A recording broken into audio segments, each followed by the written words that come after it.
Olá, pessoal, como vocês estão? Tudo certo? Bom, eu sou o professor Marcos Toledo, sou professor de História da Rede Emancipa e estou aqui para resolver mais uma questãozinha aí de história que chegou até vocês nas listas de exercícios para a gente continuar avançando, né, nesse projeto rumo aos vestibulares, rumo à prova do Enem. Vamos lá, para não ficar um vídeo muito grande, vamos começar já dando uma olhadinha na questão. Ela está aparecendo para vocês agora. Eu vou ler só o enunciado. É o Enem PPL de 2017 e o texto diz o seguinte: em 1914, o preço da borracha despencou no mercado internacional. 2 anos depois, 200 firmas foram à falência em Manaus. Preço da borracha, firmas indo à falência em Manaus, Amazonas, que isso. E assim acabou o sonho de quem acendia charutos com notas de R$ 1.000. A cidade entrou em colapso. Estamos falando de um processo ligado à economia da borracha que teve um auge e depois despencou, ou seja, teve um comportamento de surto, como um surto de gripe, né? Que chega, atinge um pico e vai embora. Ou quem sabe, né? Um surto de coronavírus, né? O problema é que no nosso caso chegou num pico e tá ficando nesse pico longamente, ninguém sabe quando é que isso vai começar a cair de verdade. Mas enfim, estamos falando de um conteúdo bem específico de história, referente à República Velha, chamado Surto da Borracha. Esse é o tipo de questão, gente, que não tem muito como você resolver apenas pela dedução. É um conceito bem específico que vale a pena a gente conhecer um pouquinho. Vamos dar uma olhada, então? Quando a gente fala de surto da borracha, a gente está falando do governo de um cara chamado Rodrigues Alves. Ele foi presidente entre 1902 e 1906, dentro do contexto da República do Café com Leite. Dentro do governo dele aconteceu um monte de coisa conhecida, famosa, que não é o tema da nossa questão aqui. Por exemplo, a ideia da revolta da vacina, foi no governo dele, né? Um outro assunto importante. Mas a gente está aqui hoje para falar do surto da borracha que aconteceu durante o seu governo. Vamos lá. O que aconteceu nesse momento? Houve um aquecimento da economia de látex para abastecimento da indústria automobilística, que gerou graves impactos sociais na região amazônica. Deixa eu colocar aqui num slide específico para isso, para a gente aprofundar melhor essa questão. Vamos lá. Lá no começo do século XIX, um inglês chamado Charles Goodyear, que talvez você até já tenha ouvido o nome aí em marca de pneu, descobriu um processo químico chamado vulcanização da borracha, que permitiu praticamente a invenção do pneu. Por conta disso, quando as indústrias automobilísticas começaram a se desenvolver na Revolução Industrial, o mercado de borracha disparou. A indústria automobilística queria comprar borracha e pagava um preço exorbitante para quem pudesse oferecer. E como se obtém borracha? É através de um insumo chamado látex, que nós retiramos de uma árvore chamada seringueira. E adivinha, ela era extremamente abundante na floresta amazônica.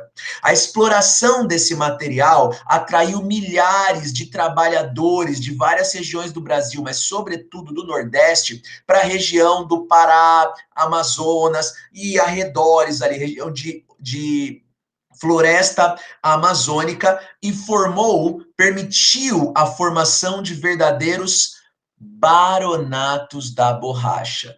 Grandes investidores do Brasil e de fora do Brasil que investiam uma grana pesada na exploração de látex, contratando trabalhadores sucateados, pagando preços que remetiam a uma semi-escravidão e lucrando rios de dinheiro com a venda do material. Certo? Com isso, o que nós vimos? Um processo social marcado pela imensa exploração de mão de obra precarizada e uma concentração de renda sem precedentes na região norte do país.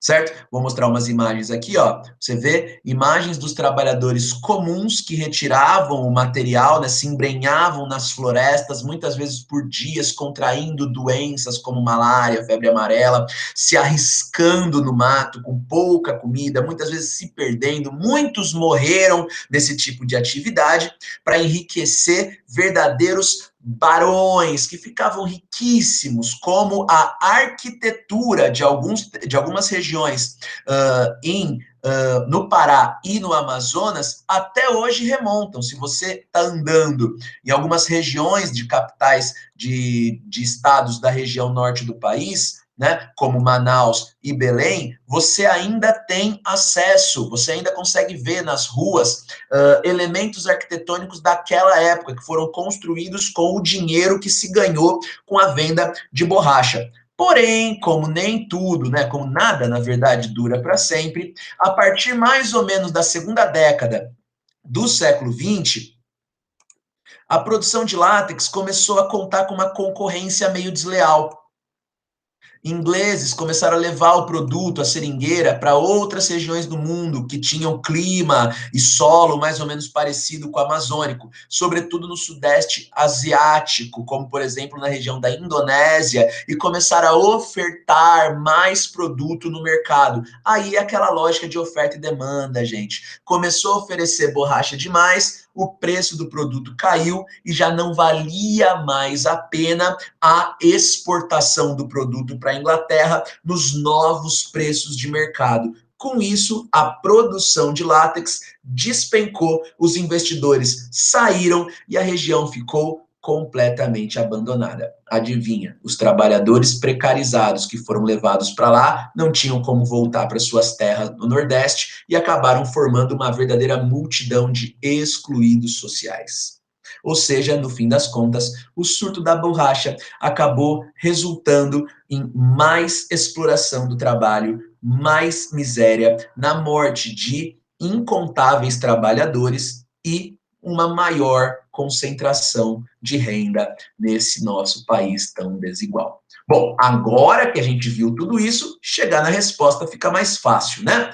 O súbito declínio da atividade econômica mencionada foi provocado pela produção nas plantações de seringueiras do Sudeste Asiático, que ocasionou um excesso da produção mundial.